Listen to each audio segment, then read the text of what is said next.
that defrauded the federal government of $250 million. My question to you is, are we going to see accountability for people like that? Are we going to see heads roll for people who are in the middle of this fraud and enabled it and protected the fraudsters and defended it and used their office in order to help people get away with crimes?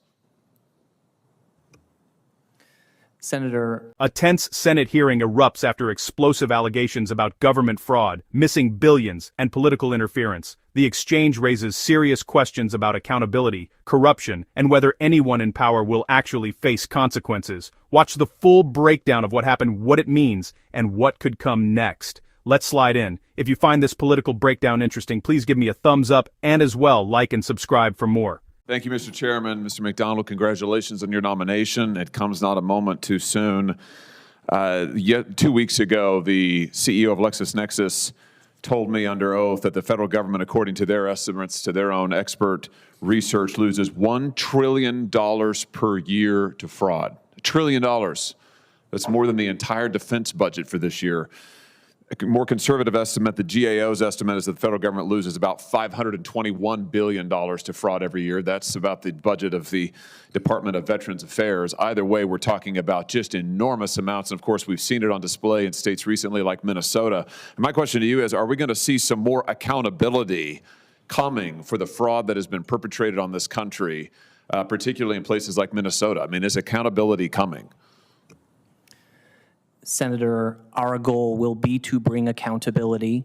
It will not be easy, but we will work tirelessly to bring that accountability to ensure that the fraud that we are seeing annually is erased. Let me just give you one example of the kind of accountability I think we need to see. The Attorney General of the state of Minnesota, Keith Ellison, was in front of a committee of mine, and under oath, I would just say, just a couple of weeks ago. Mr. Ellison is right at the center of the scandal, the Somali fraud scandal that has rocked that state. Just to take one piece of it, a group called Feeding Our Future, as you probably know, defrauded the federal government of at least $250 million. $250 million that did not go to feed the homeless. It did not go to feed the poor. It did not go to feed children. Instead, it bought yachts. It bought luxury planes. It bought fancy vacations. It was smuggled out of the Minneapolis airport in suitcases. 12,000 pounds of $100 bills smuggled out of the Minneapolis airport in suitcases, for heaven's sake. 60 people, I think, have been charged with wrongdoing as part of this corruption scheme. But here's the deal. The leaders of this organization, this fraud outfit, came and met with the Attorney General, Keith Ellison, directly. They talked to him for 54 minutes. This was back in 2021, and complained to him that they were being investigated, heaven forbid. And he offered to help them. They repeatedly offered him campaign contributions, and we know this because they recorded the meeting. 54 minutes of recording that we have, because the fraudsters recorded the meeting. Ellison tried to deny it. It's all on tape. They offer him money repeatedly, and he says things like this. I think we may have a poster of it. He says, we are in the middle of the battle with agencies now who are investigating them. He says, he's the Attorney General of the state. He says, Waltz, meaning the governor, agrees with me that this piddly, stupid stuff running small people out of business is terrible. Piddly, stupid stuff, meaning investigation for mass fraud. He goes on to say, just to be able to say, just getting the question, just getting the inquiry from the Attorney General is sometimes enough to make people knock it off. In other words, he offered repeatedly to help them get rid of the investigations that were ongoing into this group. Even as they were sitting there, he said to them, I am directing my staff right now to intervene on your behalf. And then just days after he met with them, he took $10,000 in campaign contributions, including from individuals who were indicted by the federal government for fraud. He's been charged with nothing. And in fact, he sat where you're sitting under oath, and he denied to me he took any money at all. I've got it right here. It's in his own campaign finance reports.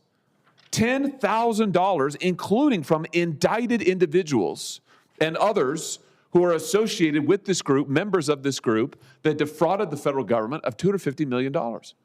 My question to you is, are we going to see accountability for people like that? Are we going to see heads roll for people who are in the middle of this fraud and enabled it and protected the fraudsters and defended it and used their office in order to help people get away with crimes?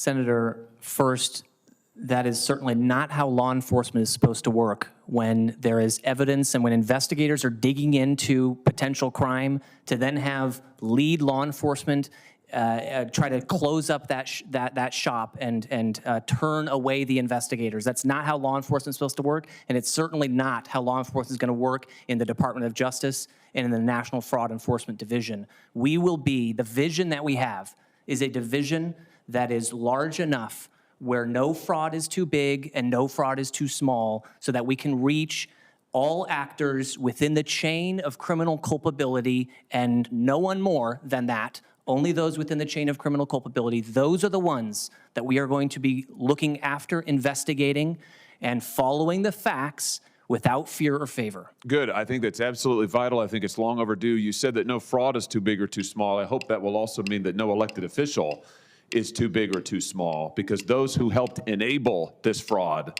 those who stopped investigations, they should be prosecuted too. If we don't get accountability, as you know, Mr. McDonald, this will never stop, and we need accountability now.